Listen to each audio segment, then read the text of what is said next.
कि अच्छा इमाम क्या होता है, बुरा इमाम क्या होता है। तो एक तरफ मामून रशीद है जो बुरों का इमाम है, और एक तरफ अच्छे इमाम हैं जिनका नाम है इमाम अली रज़ा अलैहिस्सलाम। तो वो तौहीन के नए नए असबाब मुहैया करता है कि किस तरह से इमाम की तौहीन करे, लेकिन हर बार नाकाम हो जाता है। उसने एक बहुत बड़ा आलमी सतह का मुनाजरा किया था।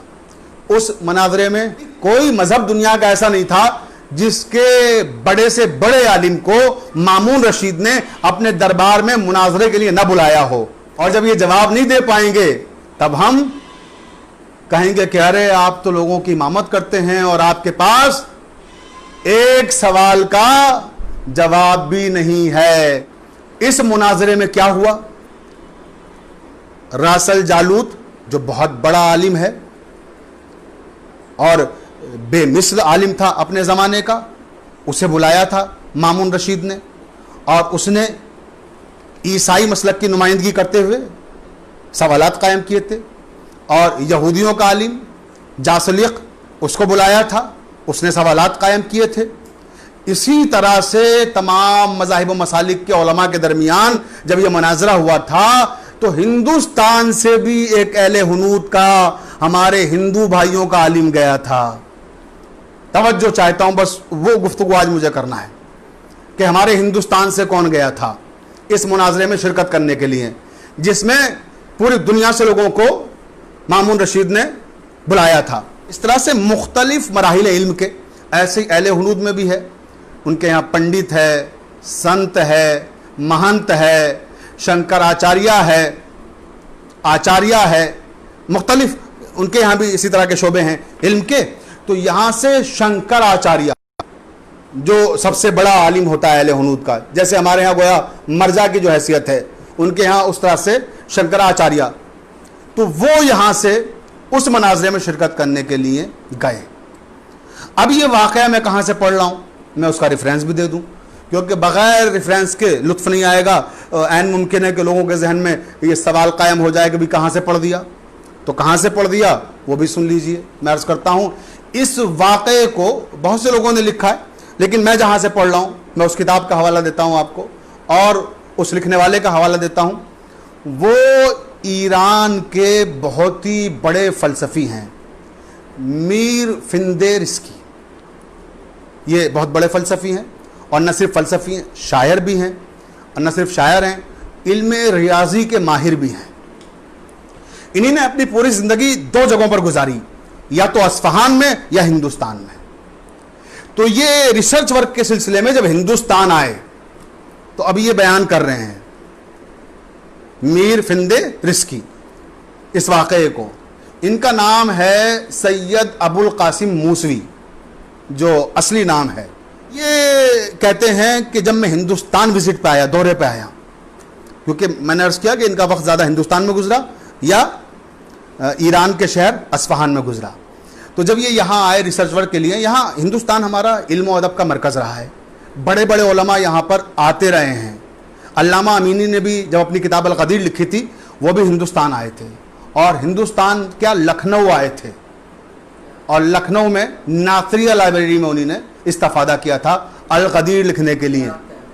अबक़ातुल अनवार देखने के लिए यहाँ तशरीफ़ लाए थे वो, और बहुत सारी किताबें, जाहिर सी बात है इल्म का मरकज़ है लखनऊ, तो यहाँ आते रहते हैं उलमा। तो वो जब यहाँ आए, अब वो रिवायत कर रहे हैं, कौन, मीर फिंदे रिज़की। वो कहते हैं कि जब मैं यहाँ आया तो मुझे किसी ने बताया कि एक हिंदू मुर्ताज़ है यहाँ पर। मुर्ताज़ कहते हैं रियाजत करने वाले को, बहुत ज़्यादा रियाजत करके बहुत से लोग कमालात हासिल कर लेते हैं ना। जैसे आपने देखा होगा कि बहुत से लोगों ने प्रैक्टिस की होती है, रियाजत की होती है, वो आग का गोला मुंह में ले आते हैं और बाहर निकालते हैं और वो जलते नहीं है। क्यों? क्योंकि उन्होंने रियाजत की होती है, उन्होंने प्रैक्टिस की होती है, मश्क की होती है, तमरीन की होती है। इस तरह से बहुत से लोग होते हैं। तो इसी तरह से एक मुर्ताज़ के बारे में जब उन्हें इल्म हुआ तो वो कहते हैं कि मैं मिलने के लिए फिर उससे गया, और जब मैं मिलने के लिए गया तो उनके ग़ुलाम ने, नौकर ने कहा कि वो 6 महीना सोते हैं और 6 महीना जागते हैं। बहुत तवज्जो रहे, 6 महीना सोते हैं और 6 महीना जागते हैं। उसके बाद ये कहते हैं कि मैंने कहा कि भाई मुझे तो उनसे मिलना बहुत ज़रूरी है, मैं अस्फ़हान से आया हूँ, लिहाजा मेरी मुलाकात करा दीजिए। तो इनका बस ये आज का जो दिन है ना उनका, ये 6 महीने जागने के पूरे हो रहे हैं, यानी अब वो सोने जा रहे हैं और अब जो सोएंगे तो 6 महीने के बाद जागेंगे।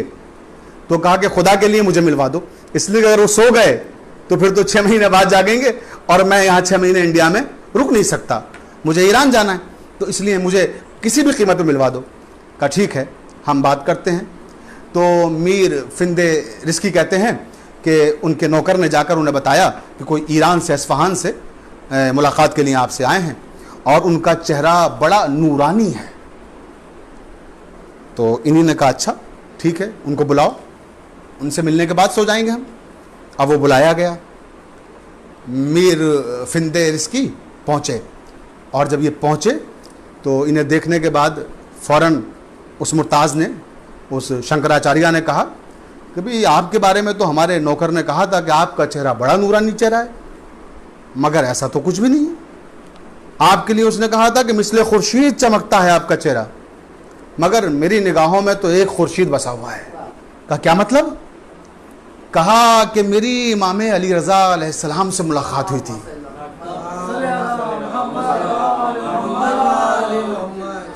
और जब मेरी इमाम अली रज़ा अलैहिस्सलाम से मुलाकात हुई थी तो मैंने जो उनके चेहरे पे नूर देखा, मैंने आज तक वैसा नूरानी चेहरा ही नहीं देखा।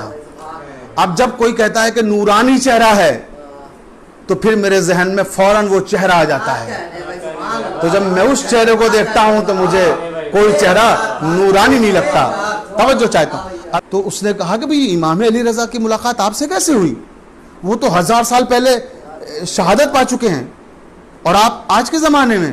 कहा जी मैं आपको बताता हूँ कैसे मेरी मुलाकात हुई। उसने कहा कि मामून रशीद ने जब मुनाजरे के लिए तमाम उलमा को बुलाया मुख्तलिफ मज़ाहिब के, तो हमारे हिंदू धर्म से भी उसने हिंदुस्तान से एक आलिम को बुलाया और हिंदुस्तान के उस वक्त के साहिबान इक़्तिदार ने वहां भेजने के लिए मेरा इंतखाब किया कि हिंदुस्तान की नुमाइंदगी मैं करूंगा। और मुझे भेजा गया और मैं मामून रशीद के दरबार में गया, मैं मामून रशीद का मेहमान हुआ। जब मैं वहाँ मेहमान हुआ तो मैंने सुना कि जो मुनाजरा हो रहा है, मुख्तलिफ उलमा को बुलाया जा रहा है, इसके पीछे मामून रशीद की नीयत यह है कि जो इनके वली अहद हैं उनको ये सुबुक करे, उनकी तौहीन करे। ये मुझे बहुत अंदर से कहीं से बात पता लग गई। तो मुझे ये जैसे ही मैंने सुना कि इस तरह का इसका इरादा है और इसलिए इतने उलमा को इसने बुलाया है, तो मेरे अंदर ये तजस्सुस पैदा हुआ कि आखिर वो शख्सियत है कौन जिसके लिए इतने उलमा बुलाए जा रहे हैं। तो फिर मैंने जानना चाहा लोगों से, क्योंकि मुनाजरा 3 दिन बाद था, हम 3 दिन पहले पहुंच गए थे। तो मैंने इमाम अली रज़ा अलैहिस्सलाम के बारे में पता लगाया कि भाई कौन है क्या है।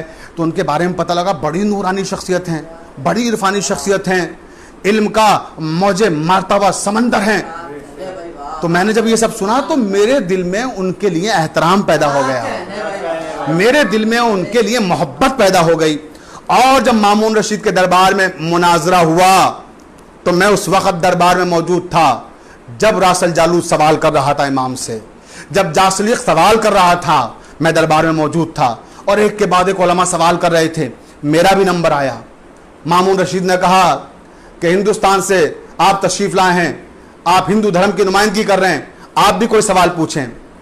तो मैंने कहा फर्जंद रसूल, मेरी ये औकात नहीं है कि मैं आपसे सवाल करूं, क्योंकि मेरे दिल में उनके लिए एक एहतराम और एक इज्जत जगह पा चुकी थी। तो मैंने उनसे कहा कि मेरी ये हैसियत नहीं है कि मैं आपसे सवाल करूं, आप तो इल्म का समंदर हैं, आपने जिस तरह से लोगों के जवाब दिए हैं, मैंने जैसा आपके बारे में सुना था वैसा ही पाया, तो मैं आपसे कोई सवाल नहीं करता।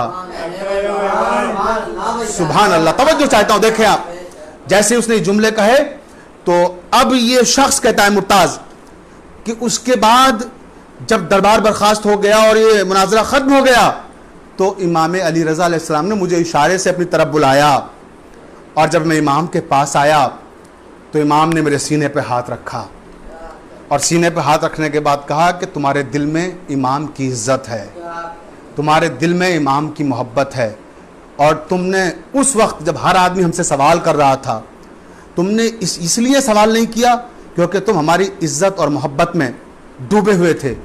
तो सुनो, अब हम तुम्हें एक दुआ देते हैं कि तुम जब तक चाहोगे जिंदा रहोगे।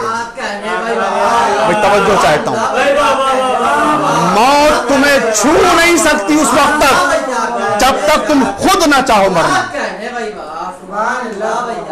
तो ये इमाम की दुआ का असर है। उन्होंने मुझे दुआ दी है कि जब तक मैं नहीं चाहूंगा मरना तब तक मुझे मौत नहीं आएगी।